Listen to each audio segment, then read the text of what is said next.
Alarm করা হয় আল্লাহর পক্ষ থেকে। আপনি চলতে পথে হোঁচট খান, আল্লাহ আপনাকে অ্যালার্ম দেন, ফিরে আসো। চলছেন বিপথে, আল্লাহ পাক অ্যালার্ম দেন, ফিরে আসো। আল্লাহ পাকের পক্ষ থেকে কিন্তু এগুলো আসে। আল্লাহ পাক আদম এবং হাওয়া আলাইহিস সালাম এবং আদম সন্তান সবাইকেই সৃষ্টি করেছেন। উদ্দেশ্য হচ্ছে আল্লাহ পাক আমাদেরকে জান্নাত দিতে চান। আল্লাহ পাক চান যে আমরা যেন জান্নাতে যাই। যদি আমরা জান্নাতে যেতে না পারি পরকালে, একটা কারণে যেতে পারবো না, অনলি একটা কারণ, সেটা হলো আমাদের নিজের দোষে। একটা কারণ, যারা জাহান্নামে যাবে মানুষ এবং জিনদের মধ্যে, নিঃসন্দেহে মহাবিশ্বে তারা ছাড়া জাহান্নামে যাওয়ার উপযুক্ত কেউ ছিল না। ও জাহান্নামে যাওয়ার উপযুক্ত ছিল বলেই আল্লাহ পাক তাকে জাহান্নামে পাঠাবেন। আর যারাই জান্নাতে যাবে প্রত্যেকেই শুধু আমলের বদৌলতে যাবে না, বরং আল্লাহ পাকের রহমতেই যাবে। কেউই তার আমল দিয়ে জান্নাতে যেতে পারবে না। নবী সাল্লাল্লাহু আলাইহি ওয়াসাল্লাম এমন ভাষ্য বলছেন, ইল্লা আনা, আমিও না, ইল্লা বিরহমাতিল্লাহ, আমিও নয়, তবে আল্লাহ পাকের দয়া আমাকে ঘিরে ধরবে। আল্লাহ পাকের রহমত যাদের উপরে বর্ষিত হবে তারাই জান্নাতে যাবে ইনশাআল্লাহ। কে আমল দিয়ে যেতে পারবে না। যত আমলই করি বলা যাবে না এই আমলের বদৌলতে জান্নাতে যেতে পারবো। আল্লাহ পাক দয়া না করলে হবে না। আল্লাহ পাক চান যে আদম সন্তান যেন জান্নাতেই যায়। এই কারণেই সৃষ্টি করা, এই কারণেই আপনার ওহীভিত্তিক গ্রন্থগুলো পাঠানো, এই কারণে নবী রাসূল পাঠানো, আলেম ওলামা সৃষ্টি করা, মানুষকে সতর্ক করা, হায়াত দেয়া, বারংবার জীবনে চলতে ফিরতে আপনাকে অ্যালার্ম করা হয়, আল্লাহর পথে ফিরে আসেন, আল্লাহর পথে ফিরে আসেন। অ্যালার্ম করা হয় না? বিপদ দিয়ে আপনাকে অ্যালার্ম করা হয় আল্লাহর পক্ষ থেকে। আপনি চলতে পথে হোঁচট খান, আল্লাহ আপনাকে অ্যালার্ম দেন, ফিরে আসো। চলছেন বিপথে, আল্লাহ পাক অ্যালার্ম দেন, ফিরে আসো। আল্লাহ পাকের পক্ষ থেকে কিন্তু এগুলো আসে। অদ্ভুত একটা হাদিস বললাম, অদ্ভুত বলতে বলছি অ্যামেজিং হাদিস, যে একজন সাহাবী বলছেন, সালমান রাদিয়াল্লাহু আনহু, তিনি বলছেন যে যখন মুমিনের উপর বিপদ আপদ বালা মুসিবত আসে, তখন মুমিনের এই বিপদ আপদ বালা মুসিবত রোগ শোকের বদৌলতে আল্লাহ পাক তার গুনাহগুলোকে মাফ করে দেন এবং তার মর্যাদাকে বাড়িয়ে দেন, এবং সে আল্লাহর দিকে ফিরে আসার অনুশোচনা করার সুযোগ পায়। আর যখন কাফের মুশরিক বা ফাসেক মানুষকে এইসব রোগ ব্যাধি বিপদ আপদ বালা মুসিবত ঘিরে ধরে, তার দৃষ্টান্ত সেই উটের ন্যায় যে উটটাকে তার মালিক বেঁধে রেখেছে, এরপর ছেড়ে দিয়েছে। সে উটটা বুঝতেও পারলো না কেন তার মালিক তাকে বেঁধে রাখলো আর কেনই বা তাকে ছেড়ে দিল। কথাটা কি বুঝতে পারছেন? যারা আল্লাহ দ্রোহী, তাদের উপর যখন বিপদ আপদ বালা মুসিবত আসতে থাকে, তারা বুঝে না যে কি জন্য আসলো আর কেন চলে গেল। কিন্তু মুমিন ব্যক্তি যারা মুসলিম, আল্লাহর অনুগত, তাদের বিষয়টা হচ্ছে এমন বিপদ আপদ বালা মুসিবত রোগ ব্যাধি তাদেরকে আল্লাহর দিকে ফিরিয়ে নিয়ে আসবে।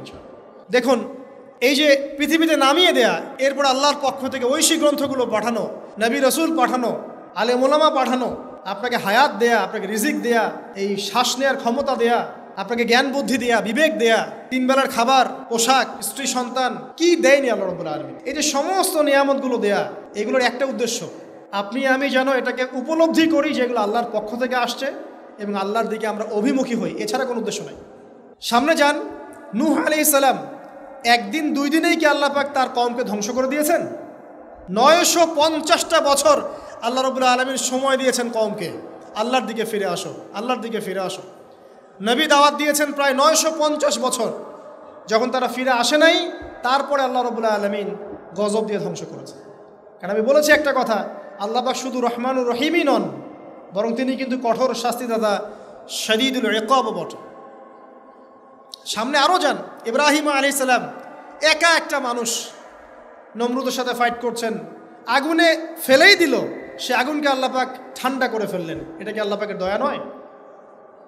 তার সন্তান ইসমাইলের কুরবানিটা দেখেন, আল্লাহ পাক বলেছেন কুরবানি করো, তিনি ডানে বামে প্রশ্ন করেন নাই। আমরা হলে প্রশ্ন করতাম, কেন করব? শিশু সন্তান, নিষ্পাপ, এটার কোনো যুক্তি আছে কিনা, লজিক আছে কিনা? তিনি কোনো লজিক দেখতে যাননি, আল্লাহ পাক বলেছেন করেছে। আল্লাহ রাব্বুল আলামিন তার এই ঘটনাটাকে তো সম্মানিত করলেনই, কিয়ামত পর্যন্ত কিন্তু এই ঘটনা মানুষ স্মরণ করবে। দয়া দেখেন, তার সন্তানের খাবার নাই, পানিও নাই, অলৌকিকভাবে আল্লাহ রাব্বুল আলামিন জামজাম কূপ সৃষ্টি করলেন, কিয়ামত পর্যন্ত থাকবে ইনশাআল্লাহ। দয়া নাই? এই কূপটা দেখলেই তো মুসলিম হওয়া যায়। এই জামজাম কূপটা দেখলেই তো মুসলিম হয়ে যাওয়া উচিত মানুষের। কোত্থেকে আসলো এই কূপ? এই পানির এত বৈশিষ্ট্য কেন? কখনো শেষ হচ্ছে না কেন? এটা নিয়ে ভাবলেই তো মুসলিম হওয়া যায়। হবে না। কারণ কি? আবা ওয়াস্তাকবার, উদ্ধত হয়েছে, অহংকার প্রদর্শন করছে। অহংকার মানে এই নয় যে আপনি সুন্দর জামা পরছেন, আপনি সুন্দর কাপড় পরছেন, আপনি ভালো একটা বাড়ি করেছেন, এটা অহংকারের পরিচয় নয়। বরং অহংকারের পরিচয় হচ্ছে বাতারুল হাক্কি ওয়া গামতুন নাস, সত্য জিনিস যেটা স্পষ্ট এটাকে অস্বীকার করা, আর অন্য মানুষকে ছোট করা, তুচ্ছ তাচ্ছিল্য করা, এই হলো অহংকারের পরিচয়। ইউনুস নবীর কথা মনে আছে আপনাদের? ওই যে মাছের পেটের মধ্যে 3 দিন 3 রাত ঘুরছে আর ঘুরছে, একজন নবী হয়ে তাকে এই অবস্থা ফেস করতে হচ্ছে। এক পর্যায়ে তিনি বুঝতে পারছেন যে আমার কিছু একটা তো ভুল হয়েছে। আল্লাহর কাছে হাত তুলে দোয়া করলেন, লা ইলাহা ইল্লা আনতা সুবহানাকা ইন্নী কুনতু মিনাজ জালিমিন। দোয়ার পড়ার সাথে সাথে আল্লাহ পাক বললেন, যাও মাছ তুমি রেখে চলে আসো। এটা কি দয়ার নিদর্শন নয়? শুধু তাই নয়, তাকে যখন দ্বীপে নামিয়ে দেওয়া হয় তিনি অসুস্থ ছিলেন। আল্লাহ পাক সূরা সফফাতের মধ্যে বলেছেন যে আমি তার পাশে লাউ গাছ উৎপন্ন করলাম। কোন গাছ? খেতে পারেন, এর শাক এবং এই যে ফল, এটার মধ্যে নিঃসন্দেহে এমন এমন কিছু উপাদান আছে যেটা হয়তো আমরা জানিও না, আবিষ্কার করা হয়নি। তিনি সুস্থ হয়ে গেলেন আলহামদুলিল্লাহ। কোথায় যাবেন? যে কোনো জায়গায় যান। নবী ঈসা আলাইহিস সালামকে চতুর্দিক থেকে আক্রমণ করছে ইহুদিরা। আল্লাহ রাব্বুল আলামিন তাকে এমন হেফাজত করলেন, তার কাছে তাকে উঠিয়ে নিলেন। এটা কি দয়ার পরিচয় নয়? এই যে একটু আগে তেলাওয়াত করলো শুরুর আগে নবী মূসা আলাইহিস সালামের ঘটনা। বনু ইসরাইল একটার পর একটা অবাধ্যতা করেই গেছে। আল্লাহ পাক তারপরেও তাদের কাছে নবী পাঠিয়েছেন, নবী মূসাকে পাঠিয়েছেন। ফেরাউনের মতো জালেম শাসকের হাত থেকে বনু ইসরাইলকে আল্লাহ পাক উদ্ধার করেছেন। এটা কি দয়ার পরিচয় নয়? নবী মূসা আলাইহিস সালাম গাছের নিচে বসে আছেন, খাবার নাই, বাসস্থান নাই, কিচ্ছু নাই।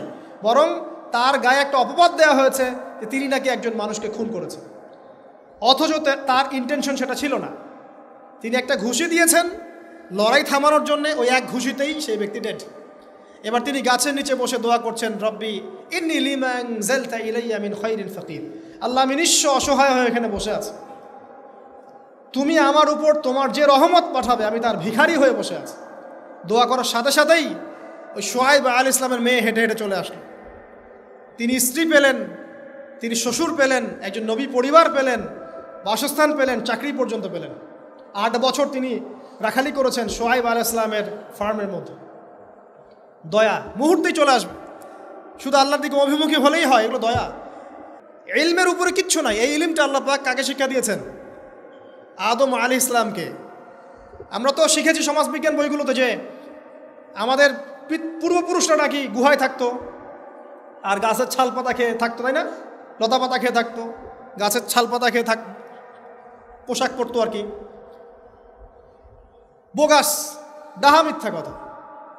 আল্লাহ রাব্বুল আলামিন সূরা বাকারা এবং সূরা আরাফ পড়ে দেখেন, আল্লাহ পাক বলছেন যে আদম আলাইহিস সালামকে আল্লাহ পাক সমস্ত নাম জ্ঞান শিক্ষা দিয়েছেন। মহাবিশ্বের যে প্রয়োজনীয় জ্ঞানগুলো আছে সেগুলো আল্লাহ পাক আদমকে শিখিয়েছেন আলাইহিস সালাম। ওয়াল্লামা আদামাল আসমাআ কুল্লাহা, আল্লাহ পাক আদমকে সমস্ত নাম শিক্ষা দিয়েছেন। আমাদের পিতা মাতারা মূর্খ ছিলেন না, তারা সৃষ্টি থেকেই জ্ঞানী ছিলেন। আদম আলাইহিস সালামের পারমাণবিক বোম বানানোর কোনো প্রয়োজন ছিল না। ছিল? বানান নাই। আপনার মধ্যে এই জ্ঞানটা আসছে কিভাবে? বাই ডিএনএ আপনি জ্ঞান পাচ্ছেন, কারণ আমরা আদম সন্তান। অনেক জ্ঞান আমাদের ভিতরেই আছে, এগুলো চর্চার মধ্য দিয়ে, গবেষণার মধ্য দিয়ে প্রস্ফুটিত হয় মাত্র। জ্ঞান ভিতরে আছে আমাদের, আমাদের পিতাকে জ্ঞানী করে পাঠানো হয়েছে। এই জ্ঞান শিক্ষা দেওয়াটা হচ্ছে আল্লাহ পাকের সবচেয়ে বড় দয়াগুলোর মধ্যে একটা। রহম করেছেন। শুধু তাই নয়, আদম আলাইহিস সালামকে এমন জ্ঞান শিক্ষা দিয়েছেন যে জ্ঞান ফেরেশতারা পর্যন্ত জানতো না। এটা কি দয়া নয়? এটা কি আদম সন্তানের প্রতি ভালোবাসা নয়? তারপরে সেজদা করিয়েছেন। মহাবিশ্বে অন্য কাউকে কি সেজদা করানো হয়েছে? কোরআনে কি এমন কোনো দলিল আছে যে আদম আলাইহিস সালাম ছাড়া অন্য কাউকে সব ফেরেশতারা সেজদা করেছেন? আছে? তাহলে এই যে সম্মান দেয় আল্লাহর পক্ষ থেকে, সম্মান কিসের ভিত্তিতে? সম্মান শারীরিক ক্ষমতার ভিত্তিতে? সম্মানটা কি কারণে? জ্ঞানের কারণে, ইলমের কারণে, জ্ঞানের কারণে সম্মান। এই সম্মান দেওয়াটা কি আল্লাহ পাকের রহমত এবং দয়ার নিদর্শন নয়? অতএব সম্মান পেতে হলে, আল্লাহর রহমত পেতে হলে সেই জ্ঞানের চর্চায় আবার ফিরে আসতে হবে। আপনি যদি আজও সেই ওহির জ্ঞানের চর্চা করেন, আল্লাহ পাক এই পৃথিবীবাসীর বুকের মধ্যে আপনার জন্য সম্মান পয়দা করে দিবেন ইনশাআল্লাহ। দেখে দিন, ওই সেই জ্ঞানী যদি আপনি এখনও চর্চা করেন, আজও আপনি সম্মানিত হবেন ইনশাআল্লাহ। ব্যক্তির চর্চা করলে ব্যক্তি সম্মানিত হবে, একটা পরিবার চর্চা করলে ওই পরিবার সম্মানিত হবে, একটা সমাজ যদি চর্চা করে সেই ওহির জ্ঞান, ওই সমাজ সম্মানিত হবে। একটা দেশে যদি আপনি ওই ওহিভিত্তিক জ্ঞান ছড়িয়ে দেন, পুরো দেশকে আল্লাহ পাক সম্মানিত করবে ইনশাআল্লাহ, পুরো জাতিকে সম্মানিত করবে ইনশাআল্লাহ। আরও সামনে যান, এই যে আদম এবং হাওয়া আলাইহিস সালাম গাছের কাছে চলে গেলেন, ফল খেয়ে ফেললেন, কারণ আমরা আদম সন্তান, ভুল করি। আল্লাহ পাকের সাথে সাথেই বহিষ্কার করে দিয়েছেন? না, আল্লাহ পাক তওবা করার জন্যে কালিমা শিখিয়ে দিয়েছেন। সুবহানাল্লাহ, তাদের কালিমা জানা ছিল না। আল্লাহ পাক বলছেন ফাতালাক্কা আদম মির রাব্বিহি কালিমাত, আল্লাহ পাকের কাছ থেকে আদম আলাইহিস সালাম কিছু বাক্য শিখে নিলেন, যেই বাক্য দিয়ে ফাতাবা আলাই, সে আল্লাহর কাছে তওবা করল। কোন সেই বাক্য? সূরা আরাফে আছে, রব্বানা যালামনা আনফুসানা ওয়া ইল্লাম তাগফির লানা ওয়া তারহামনা লানাকুনান্না মিনাল খাসিরিন।